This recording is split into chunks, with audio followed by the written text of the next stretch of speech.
Det er nemlig rigtigt, og der er faktisk ikke særlig lang tid til december. Sådan små 2 uger eller deromkring, og sådan ser de næste 5 dage ud inden da. Vi kan se, at vi fortsætter med ganske mange skyer onsdag og torsdag, men så skal der et nyt element ind over, nemlig noget finregn, og det gælder faktisk både fredag og lørdag. Men inden da, der er der en nat, som begynder at blive sådan lidt halvklar, hvis man går udenfor lige nu, og det er også sådan forholdsvis køligt i det. 1-2 minusgrader tror jeg godt, vi kan komme ned på i nat, og så er der rimfrost, og der er tåge, og dermed også risiko for nogle glatte veje. Der er ikke så meget vind, men den er fra en sydøstlig retning. Og så knytter der sig en ekstra lille historie til vejret i dag, nemlig en, som handler om en lidt speciel ballon. En ballon, der i morgen skal sendes et pænt stykke op i luften, nemlig helt op i stratosfæren i cirka 15 km højde, som vi kan se på billedet her. Det er Kort- og Matrikelstyrelsen, der står bag ideen, og målet er at nå kanten af jordens atmosfære og netop filme overgangen til rummet. Det er dagen før ballonopsendelsen, og Sigkamperen Jensen er i Kolding for lige at tjekke stedet, der skal sendes op fra. Men der er også noget andet, han holder øje med. Jeg har aldrig nogensinde været så interesseret i vejret, som jeg har været i den her tid her.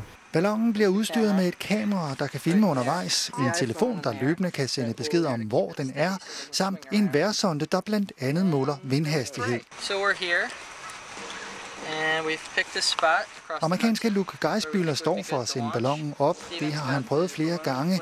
YouTube-videoen her er fra hans første vellykkede forsøg, hvor ballonen kom op i 30 km højde, før den sprang og dalede til jorden i sin faldskærm. Helt så højt kommer den dog ikke i morgen. Vi holder det nede af hensyn til, at jo længere tid den er i luften, jo længere væk vil den flyve, og jo større er risikoen for, at vi mister den. 3, 2, 1, ballonen kommer op i ca. 15 km højde og vil være i luften i omkring 3 timer.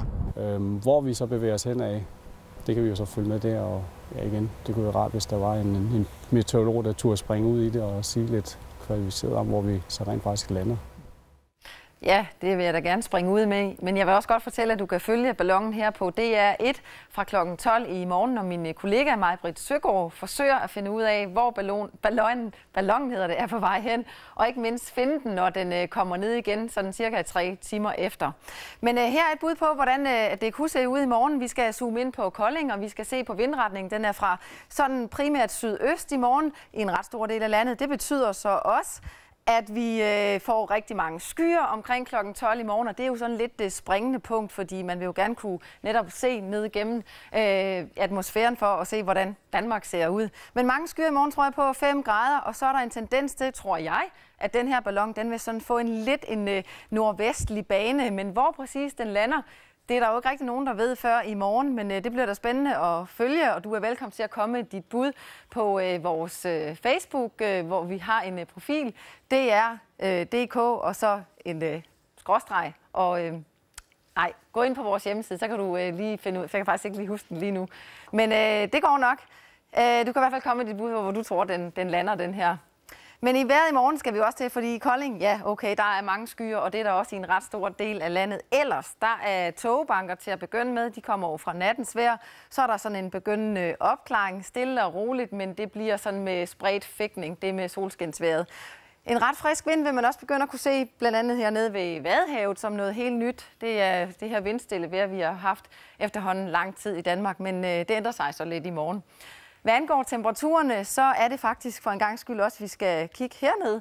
Der er det lidt varmere endda, og det er noget af det, som vi skal have trukket op mod Danmark, når vi kommer lidt længere frem i perioden.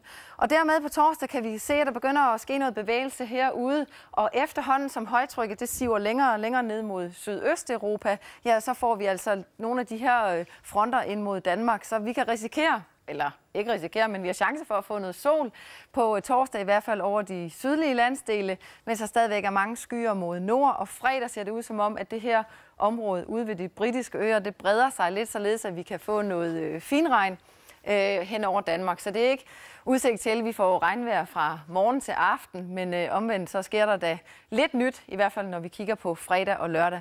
Og sjovt nok, så har der jo stort set ikke været regnvejr her i november, og det er noget, der tyder på, at der heller ikke kommer særlig meget slagsen her sidst på ugen. Det bliver spændende at følge, om november reelt ender med at blive den tørste november nogensinde. Men i hvert fald så er der stigende temperaturer sidst på ugen.